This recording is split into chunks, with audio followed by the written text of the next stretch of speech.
Ja, Here, hierdie lied wat ons gesing het, Jesus, Here Jesus. Ons is hier vir U. Ons is eerstens hier om saam U te aanbid en U naam groot te maak en U te verheerlik en vir U dankie te sê. Dankie, Here Jesus, dat U die weg oopgemaak het vir ons na die Vader toe, deur die kruis, deur die bloed. Daarom kan ons vanoggend elke las en elke sorg afgooi. Ons kan ons swaar laste en ons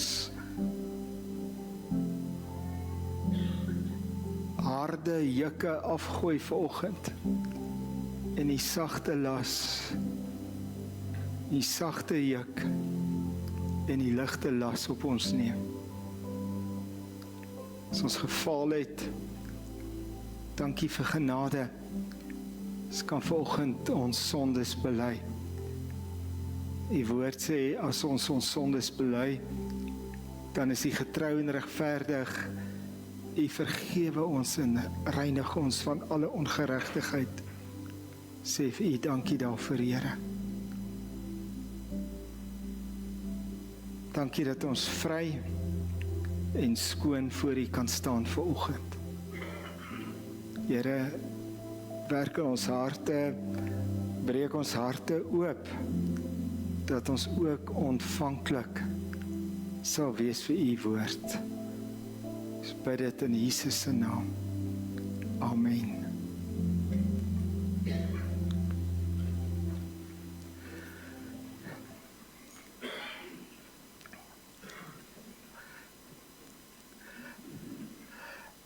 Ietsie wat ek verskriklik geniet, is dat ons is so bietjie meer as 60 gemeentelede wat vanjaar die hele Nuwe Testament deurlees. En dit is so lekker om saam met 'n groep mense die Bybel te lees. En as ons Woensdae by ons klein groepie is met die musiekbediening, is dit vir my so lekker dat soveel keer dan begin ons praat oor die stukkies wat ons gelees het hierdie week. Nou, toe ons Handelinge gelees het, toe het ek net iets besef van 'n man met die naam Cornelius. En dat daar in hom 'n draaipunt nie net in die boek Handelinge gekom het nie, maar in die geskiedenis van die kerk van die Here Jesus. Nou, wat kan ek sê van Cornelius? Ek kan sê hy is 'n man wat invloed gehad het. John Maxwell skryf in een van sy boeke dat elke mens het invloed. En die vraag wat jy nie moet vra is, jy moet nie vra vir jouself, het ek invloed nie? Jy moet vra vir jouself, maar die invloed wat ek het, hoe gebruik ek dit? Nou, invloed werk so, dit is soos wanneer mense 'n klippie in 'n dam water gooi. So nou, daai damwater is spieelglad en die water lê net mooi rustig.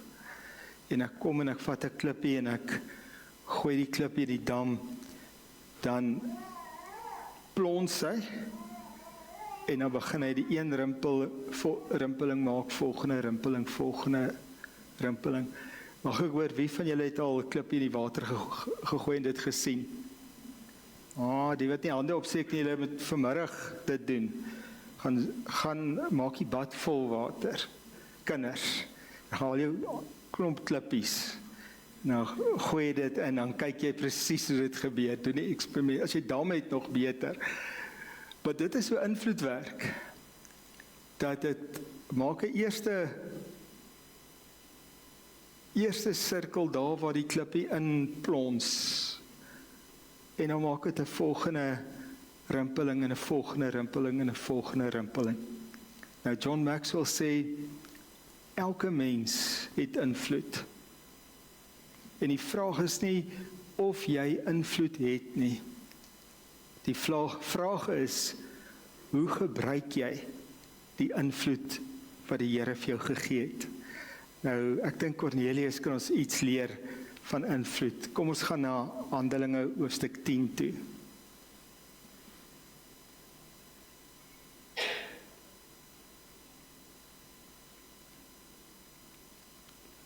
Handelinge hoofstuk 10 vers 1. In Caesarea was daar 'n Romeinse weermagoffisier met die naam Cornelius. 'n Offisier oor 100 man van die Italiaanse regiment. Nou, Caesarea was 'n hawestad wat die spesiaal vir die Romeine gebou is in die noorde van Israel. En sou ons gaan Israel besoek, dan sal ons Caesarea oopgegrawe kry, wat ons hom amper sien presies soos hy was in die tyd van Cornelius. Nou, so ver as wat Romeinse offisiere gegaan het, was Cornelius 'n soliede man gewees. Hy was nie van 'n lae rang nie, maar hy was ook nie buitengewone hoë offisier gewees nie. Hy was 'n soliede man met 'n soliede rang, maar hy was 'n man wat elkeen van ons kan aanklank mee vind. Want dis is byvoorbeeld, sê maar, ek kan nie reg met 'n Springbok rugby speler aanklank vind nie, want hulle is te hoog. Ek het self maar so 'n bietjie op skool gespeel, maar ek kan met iemand wat self daar op skool of op klub gespeel het, kan ek nogal so 'n bietjie aanklank vind. En so is Cornelius, soliede man, goeie werk, maar nie buitengewoon hoog nie. Maar dit wat ons by hom leer, is dat dit wat hy gekry het hy gebruik. So hy het 100 manne onder hom gehad, en daar was 'n spesifieke regiment wat onder hom was, wat bekend gestaan het as die Italiaanse regiment. In vers 2 lees ons, hy het toegewy aan die God van Israel geleef, en het ontzag gehad vir hom, hy en sy hele huishouding.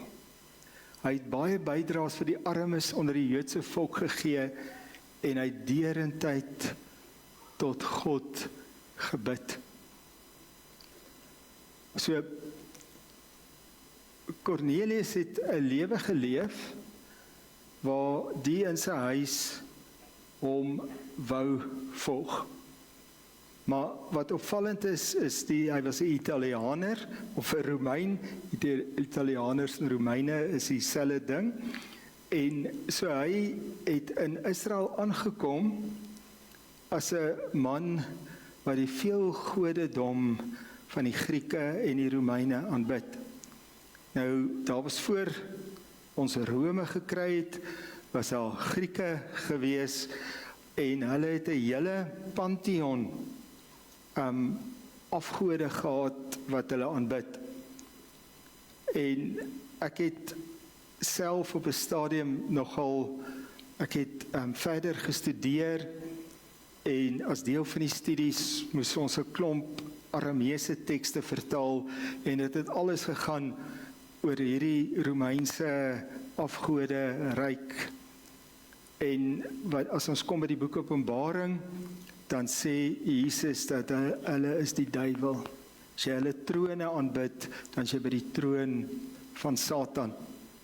Hulle was verskriklik kleinlik, hulle was verskriklik jaloers op mekaar, hulle was verskriklik agterbaks gewees, hierdie klomp gode wat die Romeine aanbid het. Hulle kon net vir 'n rukkie tevrede gestel geword het, en die kleinste dingetjie kan maak dat hulle teen iemand draai. Hier kom Cornelius, en aanbid hierdie belaglikheid. Ek het, ons het so 'n paar weke gelede gepraat oor Sokrates, en wat die Grieke het hom doodgemaak, en een van die redes was dat hy het gesê, hierdie goderyk is belaglik.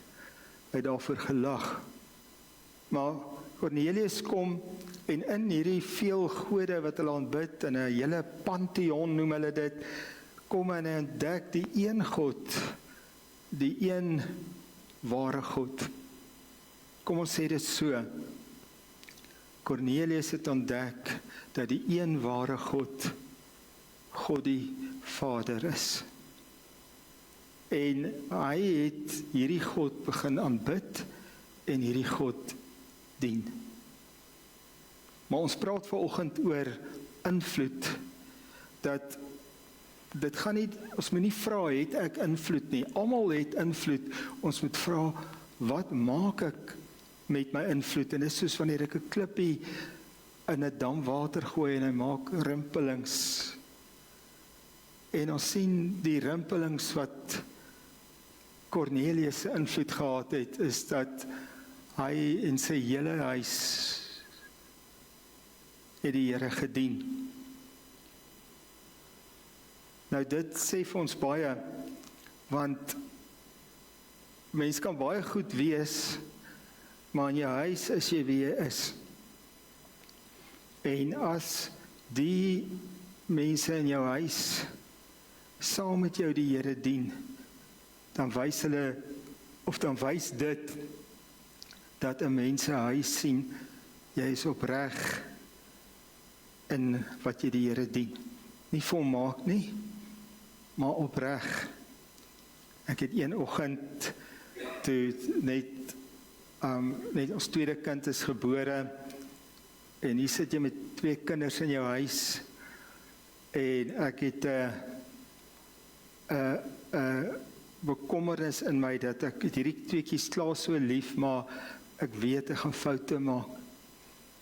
En daai oggend, ek bid vir die Here, ek sê, Here, help my. Ek wil hierdie kinders voor U lê, en die grootmaak van hierdie kinders wil ek voor U lê. En toevallig lees ek uit Korintiërs daai tyd, en met die stukkie wat ek toe net na my gebed lees, is 1 Korintiërs 12, en daar staan in die liefde, 1 Korintiërs 13, en die liefde bedek alles. En daar antwoord die Here my.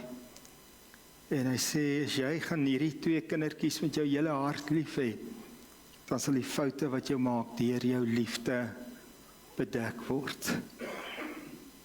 So dis nie sommer net dat 'n hele huisgesin saam met hulle pa aanbid nie.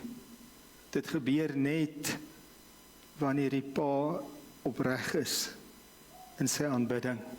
So Cornelius se eerste rimpeling van invloed was sy gesin. Hy sê hy en sy hele huishouding, hy het baie bydraes vir die armes onder die Joodse volk gegee, en hy het derentyd tot God gebid. So ons sien eintlik 3 rimpelings van invloed van Cornelius in hierdie vers. Die eerste rimpeling is die heel laaste, hy het derentyd tot God gebid. Dis daai eerste rimpeling, dis waar ek ontmoeting het met God. Dan die tweede rimpeling is die rimpeling na my huis toe, en die derde rimpeling wat ons sien, daar's 'n rimpeling na die gemeenskap waarin Cornelius geleef het. In die tyd van die Here Jesus het mense baie swaar gehad. Hulle was erg uitgebuit deur die Romeinse ryk, maar net soveel deur hulle eie mense. Byvoorbeeld, die tollenaars moes bief vir hulle tolhekke, en dan die Romeinse regering gewoonlik die een gevat wat die meeste bied, wat sê ek sal soveel betaal om hierdie tolhek te hê. En dan gee hulle nie om hoeveel uit die mense wat deur daai tolhek moet kom uitbuit nie. Net solank hulle geld kry en hy sy geld maak. So die mense in die tyd van die Here Jesus het swaar gekry. En hulle het swaar gekry deur die Romeine. En hier's Cornelius, hy's 'n Romeinse offisier, hy's 'n man van invloed, en hy sê ek sien die swaar in my omgewing en ek dit sal goed doen Hy het baie bydraes vir die armes onder die Joodse volk gegee. Dis vir my sy derde rimpel. Die eerste rimpeling is daar waar hy God ontmoet, want eintlik waar mens God ontmoet, maak God 'n indruk op ons. En dan spoel dit oor na die eerste toe, en dis die mense om ons huise, en nou spoel dit in Kornelius se geval oor na die samelewing waarin hy leef. En dan in vers 3 en 4 staan een middag teen 3 uur, het hy in 'n gesig duidelike engel van God na hom toe sien kom, wat vir hom sê, Kornelius. Kornelius het hom aangestaar en bang geword en gevra, wat is dit, meneer? Die engel het hom geantwoord, jou gebede en wat jy vir die armes doen, het God opgeval. Stuur daarom nou dadelik mans na Joppe toe en laat daar 'n sekere Simon haal. Sy noemnaam is Petrus. En as ons dan verder lees, dan sien ons die soldaat wat hy saam met sy diensknegte stuur. Hy stuur toe 'n Romeinse soldaat om Petrus te gaan haal, maar daai Romeinse soldaat was ook 'n gelowige mens gewees. So, dalk het hy sonder Kornelius tot besef gekom, hierdie malligheid van hierdie belaglike Griekse afgod Pantheon, kan mens nie vergelyk met die heiligheid en die opregtheid van die aanbidding van die een ware God nie. So Kornelius se lewens het rimpelings gehad, en met hierdie ding dat hy gehoorsaam is aan die Here, kom daar nog 'n rimpeling by. En ons gaan daarby uitkom. Nou, net om dit soos amper saam te vat vanoggend, sy eerste rimpeling, of die eerste rimpeling van invloed in sy lewe, is dat hy gebid het. Dat hy 'n man was wat tyd by die Here spandeer het. So 2 weke gelede, in ons musiekspan, klein groepie het Justin die Woensdag gelei, en hy lei dit oor die tema, waar kry jy jou kos, waar anker jy elke dag, spandeer jy tyd met die Here. En ons gaan toe so in die groepie om, en elkeen kan getuig van hoe hulle die Here dien. En wat opvallend was, in almal daar, sê maar 10 mense, was daar nie 2 wat die Here dieselfde dien nie, nie 2 wat dieselfde het nie. Daar was toevallig 2 ma's daar met klein kindertjies, en hulle kon getuig van die genade wat hulle het, van die min tyd wat hulle het om die Here te dien, maar dat hulle die tyd wat hulle het gebruik, soos byvoorbeeld van dat mens wakker word totdat mens die kinders by die skool aflaai, kan lofprysing en aanbidding musiek die hele tyd speel. Hulle het mens nie die tyd soos 'n predikant om lekker 'n uur te gaan sit voor die Here nie, kan jy die tyd wat jy het gebruik. Want dis daar waar die plons plaasvind. Dis daar waar die eerste rimpeling plaasvind. Opvallend ook was dat 2 van die mense in die groepie het gesê, my eintlike tyd met die Here is in die aand, want ons begin baie vroeg werk. En as ons begin werk, is dit kinders en al die goed, maar hier, wanneer die kinders in die bed is, dan is daar tyd. Dan raak ek rustig. Natuurlik bid ek in die oggend, maar my eintlike tyd by die Here is in die aande as dit rustig raak. En wat my so opgeval het en dit my so bedien, is dat die Here stap met elkeen van ons eie pad. Maar die belangrikste is, dat in ons situasie, dat ons sal sê, Here, dis my situasie, binne dit maak ek vir U tyd. Want die eerste plonsing, die eerste rimpeling, is nie my invloed nie, maar die invloed wat God op my het. Want die eerste plons en rimpeling was nie Kornelius se invloed nie. Dit was die invloed wat die Here op hom gehad het. Want na 2 keer in die stukkie wat ons gelees het, word daar gesê, ons sien hoe bid jy, ons sien hoe spandeer jy tyd met die Here. En daai tyd kan verskillend gevul word. Die belangrikste is om daai tyd te hê. Ons moet bid in daai tyd. Maar partykeer kan ek meer Bybel lees. Partykeer kan ek meer in daai tyd tot die Here net aan hom oorgee en lofprysing en aanbidding musiek speel. Partykeer is dit 'n tyd om hom vas te gryp in gebed en tot hom te bid. Maar ons sien in Kornelius het 'n verhouding met die Here gehad. En dit het 'n tweede rimpeling van invloed gemaak in sy lewe, en dit is sy hele huisgesin het die Here gedien. Sy kinders, sy vrou, en ook die mense wat vir hom werk, het ingekom. En dit bring my by die derde, sy invloed het verder versprei dan die mense wat vir hom werk, sy medesoldate en die vroeë kerk. Want wat gebeur het met Kornelius? Dit was uit 'n draaipunt gebring in die geskiedenis van redding van God.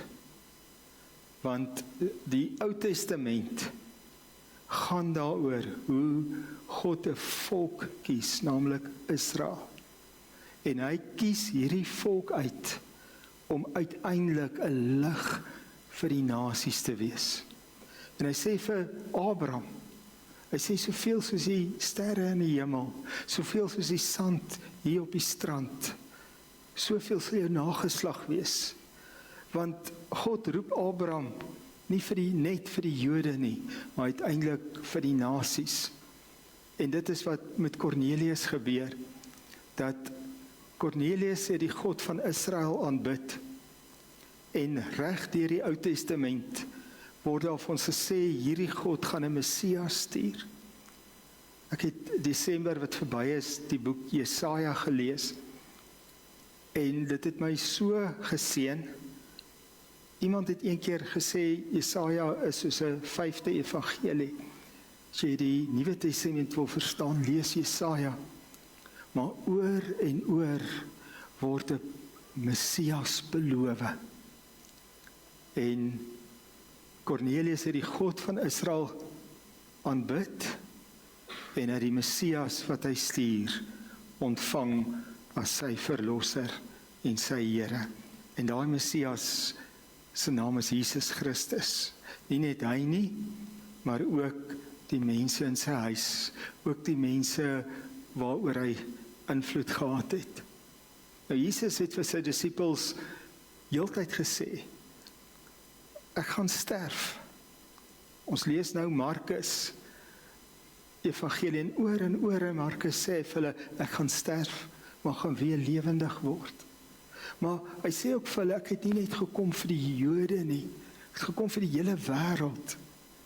In Matteus 28 vers 18 tot 20 waar Jesus afskeid neem van sy disippels net voor sy hemelvaart, dan sê hy vir hulle, gaan dan na al die nasies toe en maak die mense my disippels en leer hulle om alles te onderhou wat ek julle geleer het, en doop hulle in die naam van die Vader, die Seun en die Heilige Gees. So Jesus het vir sy disippels gesê, hy bring redding vir die hele wêreld, almal wat in hom glo. Maar dit het nie deur hulle koppe gedring nie. Petrus, die leier van die vroeë kerk, nog minder deur sy kop. En wie vat dit om Petrus te oortuig dat God waarlik gekom het vir al die nasies? Dit vat vir Kornelius. So daar kom nou nog 'n laag van invloed by in Kornelius se lewe, dat hy beïnvloed die hele vroeë kerk. Want nou skuif die klem waar tot in Handelinge 10 was die fokus op Jode. En nou skuif die klem na almal toe. Na al die bevolkingsgroepe toe. Elkeen wat glo in Jesus Christus, hy is die Here en hy is die verlosser. Elkeen wat in hom glo, kan gered word. En as ons kyk en ons sal dalk so verder, volgende paar weke verder lees uit Handelinge 10 uit, dan het die disippels het gehoor, maar hulle het dit nie gehoor nie. Kom ons sê so, hulle het dit gehoor, maar hulle het dit nie verstaan nie. Maar dit vat Kornelius en dit wat in sy huis gebeur het, om hulle te laat snap, vir die penny om te val, en vir hulle om te besef, waarlik, Jesus het gekom vir almal. Elkeen wat hom aanneem in geloof, as redder, maar ook as Here, kan gered word. En dit is net hierdie een aspek van Kornelius se lewe wat vanoggend op my hart was. En ek dink so 'n paar van die rimpels van invloed in Kornelius se lewe maak sin. Hy was 'n goeie man, hy was opreg, so dit maak sin dat hy sy gesin sal beïnvloed. Dit maak sin dat hy die mense wat vir hom werk sal beïnvloed. Dit maak sin dat hy die omgewing waarin hy bly sal beïnvloed, want hy het goed gedoen in daai omgewing. Dit maak sin dat hy die soldate wat vir hom werk sal beïnvloed. Soveel so dat toe hy soldaat moet stuur, toe stuur hy 'n gelowige soldaat. Een wat hy weet, hy kan vertrou. Maar wat nie sin maak nie, is dat die rimpel van invloed van Kornelius was die hele vroeë kerk. En deur hom het daar 'n wending in die bediening gekom van die vroeë kerk, waar die ganse wêreld op die ou end bereik sou word. Dan mens kan nie daai een sien nie. Hy kon nie beplan vir daai een nie, want dit is net God. Want op die ou end is ons daar vir God om ons te gebruik. En as hy ons gebruik, kan hy ons op maniere gebruik wat ons verstom, wat ons nie gedink het voor die tyd nie. Kom ons staan op voor die Here.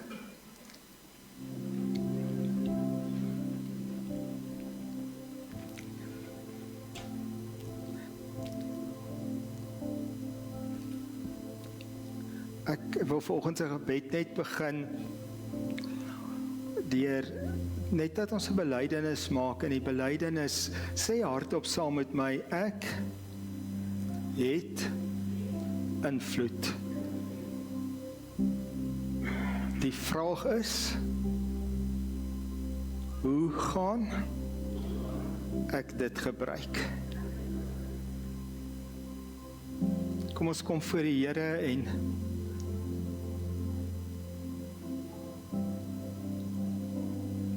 bring hierdie invloed wat die Here vir jou gee nou voor hom. Kom ons vat 'n paar oomblikke en maak die boodskap prakties aan ons eie lewens vanoggend. As jy 'n ma is, bring voor die Here die ou bloetjies wat hy vir jou gegee het.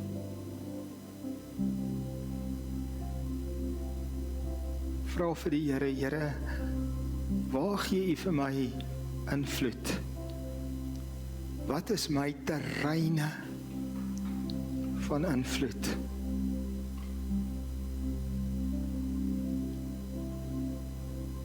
Kom ons verbind ons tot daai eerste plons, tot daai eerste sirkel van invloed, en dan gaan dit nie om ons nie, dit gaan om Jesus.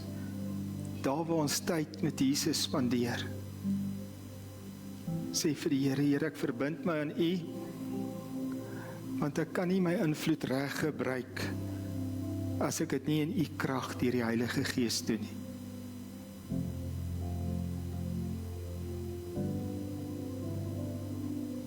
As jy wil, kan jy saam met my sê, Here, Here, ek is jammer vir al die kere wat ek my invloed verkeerd gebruik het.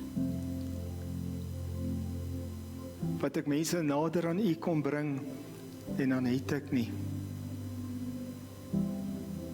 Here, ek gee dit vir U, ek bely dit.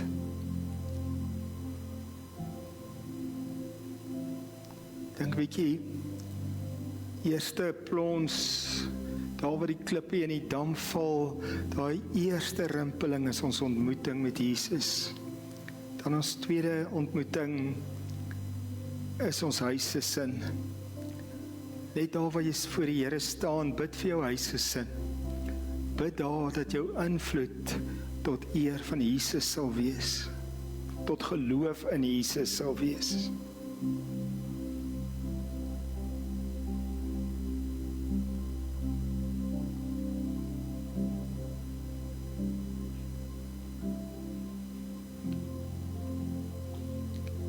Kom ons dink aan die volgende sirkel. Dit is die mense wat vir ons werk. Bid daar vir die Here se krag, dat ons daar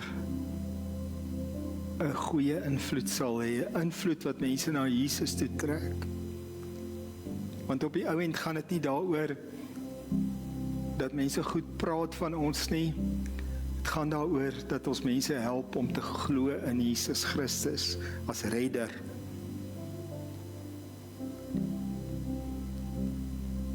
Dink aan die derde plons, die dorp, die omgewing.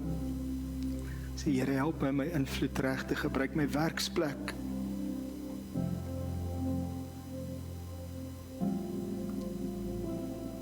Iemand wat kom werk toe kom met 'n goeie gesindheid.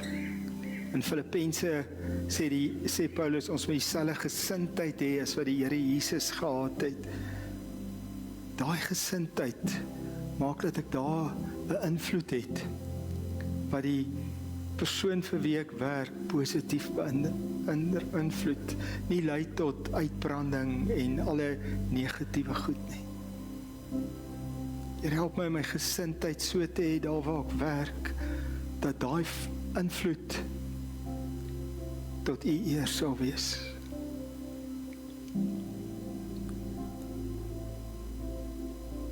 En dan sien ons Cornelis het invloed gehad op die hele vroeë kerk. Sê vir die Here saam met my, Here, ek weet nie hoe U my wil gebruik om 'n invloed in die koninkryk te maak, maar ek gee myself vir U. Here, ek bid vir elkeen van ons wat hier voor U staan, dat elkeen van ons 'n persoon van invloed sal wees, soos Cornelius. Ek bid dit in Jesus se naam. Amen. Ja, mag elkeen uitgaan en gaan 'n week hê waar jy die invloed sien.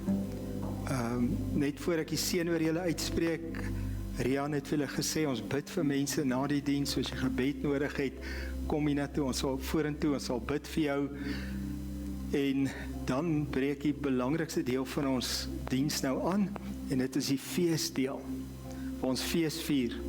Julle geweet, die vroeë kerk het elke Sondag fees gevier, want die Here het opgestaan. En vanoggend gaan ons ook saam fees vier. Ek het klaar toe ek inkom, al die lekker eet en drink goed daar gesien. So, moenie huis toe net gaan nie, bly kuier bietjie saam, vier bietjie fees. Sê, dalk moet ek net 'n invloed uitoefen op iemand hier wat my nodig het vanoggend. Amen. Vanoggend groet ek julle en ek groet julle met die vrede van Jesus Christus. Amen.